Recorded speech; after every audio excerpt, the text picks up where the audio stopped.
پټسکه کې چې د کمی جنې سره زیاته شوی نو دغه د مور بیان نه غږی مکمل ډیټیل د شریک کوم ویډیو را سره مکمل وګورئ ملګرو. یو 2 ورځې مخکې چې د پټسکه کې د ویجنې سره چې د کور خلکو کمی کار کړی کنه نو تاسو به هم حیران شئ ملګرو. پټسکه کې چې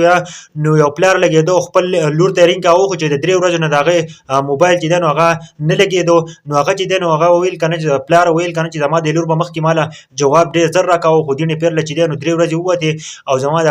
لور بچی نه پسو مصیبت کې داغه نه پس چې ملګرو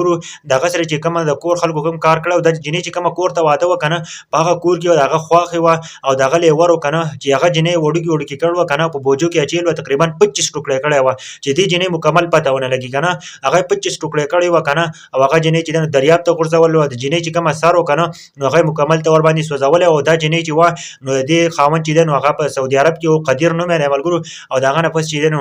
دې په خېټه باندې د 7 میاشتو ماشوم هم خو دې د جنې د مور بیان نه غه مکمل را سره واوري ښه مور د جنې په باره کې سوي ښه مکمل ویډیو را سره وګورئ او په کمنټ کې خو غونډي کمنټ وکړئ یا تاسو د دې په باره کې سوي دي مذمت کېدای شي دی واقع نه چوشي.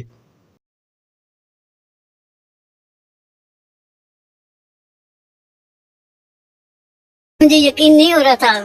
जब मैंने टुकड़े भी देखे मैंने ये भी नहीं तस्वर किया कि ये मेरी बेटी के टुकड़े हो सकते हैं क्योंकि मेरी बेटी इतनी नेक थी उसके साथ क्यों ऐसा हुआ कैसे हुआ ये अल्लाह जानता है मैं नहीं जानती. हफ्ते वाले दिन 5 बजे 3 बजे मुझसे बात हुई तो मैंने उसे बोला कि बेटा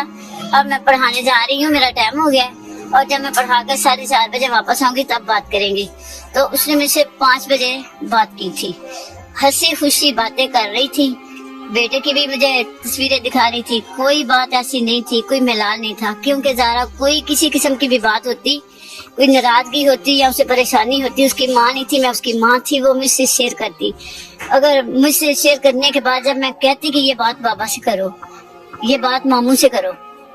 फिर ये भी मैं कम कहती थी कि मामू से करो मामू से मैं बात कर लेती थी बाबा अपने से करती थी जब तक मैं नहीं कहती थी वो बात नहीं करती थी. प्यार करती थी ज़ारा से उसकी खला उसकी सास जो थी उससे प्यार करती थी. अगर प्यार करती थी तो इस नौबत पर क्यों बात आई? पता नहीं कौन से हसद किया